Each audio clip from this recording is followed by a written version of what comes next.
Marker हम रख रहे हैं यहाँ पे, तो आपको यहाँ पे इसका प्रतिबिंब बन रहा है। तो ये क्यों बना और ये प्रतिबिंब कैसा बना, वो सब हम आपको इस वीडियो में समझाने वाले हैं। सपोज दैट देखिए मार्कर। दोस्तों स्वागत है सभी का आपके अपने यूट्यूब चैनल अभय क्लासेस में। तो दोस्तों आज हम आपको पढ़ाने वाले हैं कक्षा 10th का होने वाला है प्रकाश का परावर्तन और अपवर्तन।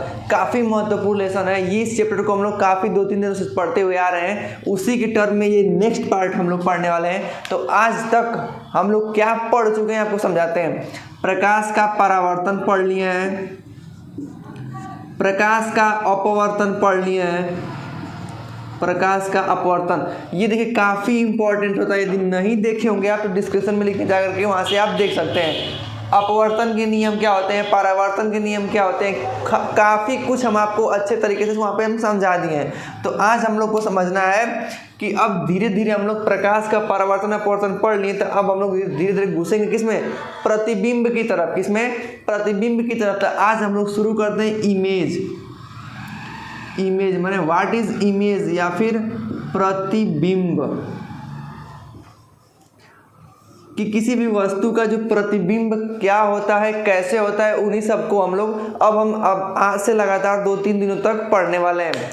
तो देखिए हम आपको समझाते हैं कि इमेज यानी व्हाट इज इमेज, प्रतिबिंब क्या होता है। जैसे कोई भी रोशनी से चलती है और हम समझ लें या फिर किसी वस्तु से टकराती है तो यहाँ पे प्रतिबिंब बनता है। जैसे आप सपोज कीजिए कि ये मार्कर हम रख रहे हैं यहाँ पे, तो आपको यहाँ पे इसका प्रतिबिंब बन रहा है। तो ये क्यों बना और ये प्रतिबिंब कैसा बना, वो सब हम आपको इस वीडियो में समझाने वाले हैं। सपोज दैट देखिए ये मार्कर है, यहाँ पे इसका प्रतिबिंब आप देख सकते हैं।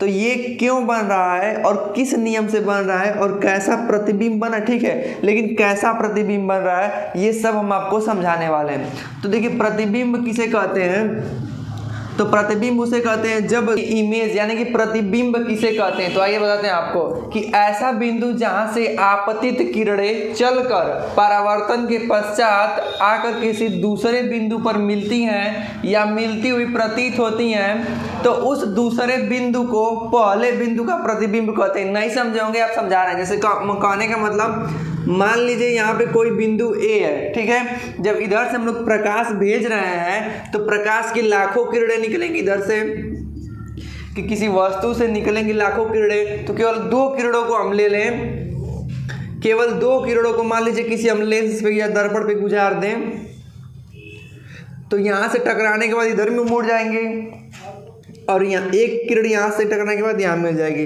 तो कहने का मतलब ये दोनों आपस में यहाँ पे क्रॉस कर रही है ना, तो यही इसका इस बिंदु का ये प्रतिबिंब बनेगा।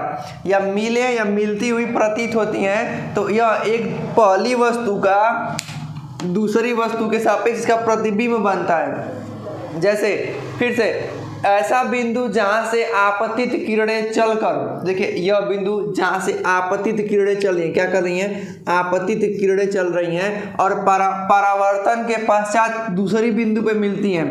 तो यहाँ से किरण आई, परावर्तन से मुड़ जाती है, यहाँ से किरण आती है तो इसी पे वापस चली जाती है, माने परावर्तन इसी पे होता है। तो जो एक दूसरे पे मिलती हैं वही बिंदु इस दूसरा बिंदु पहले बिंदु को क्या कहलाता है, प्रतिबिंब। तो यही नियम होता है कि जैसे मार्कर हम दिखा रहे हैं आपको और वो प्रकाश इस पे जल रहा है तो यहाँ पे प्रतिबिंब दिखाई दे रहा है। क्यों, क्योंकि यहाँ से चल के परावर्तन हो रहा है, ठीक है ना।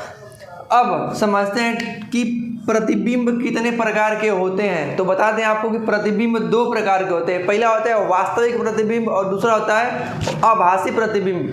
वास्तविक से समझ में आ रहा होगा कि जिसको हम देख सकते हैं कि नहीं, हाँ दोनों किरणें मिलती हुई दिखाई दे रही हैं, तो ये वास्तविक प्रतिबिंब होगा।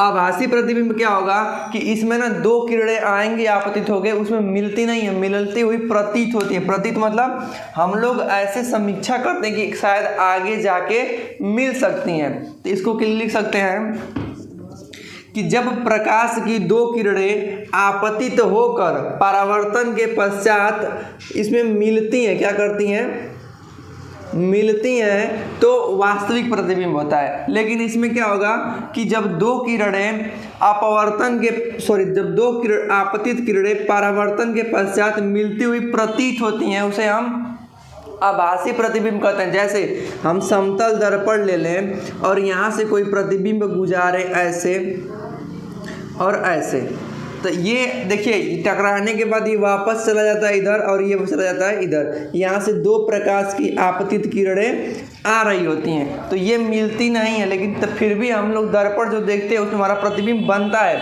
तो ऐसा माना जाता है कि यदि इसको हम आगे बढ़ाएंगे, क्या करेंगे, आगे बढ़ाएंगे तो ये क्या होगा, मिलेगा। तो ये देखिए हमको दिख नहीं रहा है कि मिल रही है, हम कल्पना कर रहे हैं कि शायद आगे बढ़ाने पे ये एक दूसरे पे बिंदु बी पे मान लीजिए मिल सकती हैं। तो जो यह प्रतिबिंब बनेगा यह आभासी प्रतिबिंब कहलाता है। कैसा प्रतिबिंब, आभासी प्रतिबिंब। लेकिन अगर वास्तविक प्रतिबिंब की बात करें तो जैसे मान लीजिए एक गोलीय दर्पण ले लें और यहाँ पे कोई बड़ा सा एरो प्रतिबिंब ले लें, यहाँ पे हमारा यफ हो और यहाँ पे हमारा मान लीजिए यहाँ पे हमारा यफ हो यानी फोर्स और यहाँ पे हमारा केंद्र हो, ठीक है ना। तो जब यहाँ से प्रकाश की दो किरणें चलेंगी तो सीधे चलेंगी, परावर्तन के पश्चात फोकस से होके जाएंगी। जो यहाँ से किरणें चलेंगी, एक और आपतित किरण मान लीजिए चल रही है, तो यहाँ से अगर आ रही है तो ये केंद्र से काटती है, केंद्र से ना, तो जब केंद्र से काटती है तो ये इसी रास्ते पे फिर वापस मुड़ के चली जाती है, इधर से आएगी मुड़ के चली जाती है। ये नियम आपको हम समझाएंगे अभी, प्रतिबिंब बनने का नियम जो होता है अभी समझाएंगे। आप बस समझिए कि प्रतिबिंब दो होते हैं, एगो वास्तविक, एगो आभासी। आभासी आप समझ लेंगे, आप प्रतीत करेंगे ना, कल्पना करेंगे कि शायद आगे चल के मिले, लेकिन इसमें आपको दिखाई देगा कि दो किरणें परावर्तन के पश्चात एक बिंदु पे यहाँ पे काट रही हैं। क्या कर रही हैं, काट रही है। तो यही हमारा क्या होगा, इसका प्रतिबिंब बनता है। अभी प्रतिबिंब कैसे बनता है वो आपको नहीं सोचना है, बस ये जानना है कि प्रतिबिंब कौन वास्तविक बन रहा है, कौन आभासी बन रहा है। क्या कर रहा है, कौन आभासी, वास्तविक। वास्तविक, तो जो ये प्रतिबिंब है ये कैसा बना, वास्तविक प्रतिबिंब। और जो हम कल्पना कर रहे थे वो हमारा आभासी प्रतिबिंब बना। I hope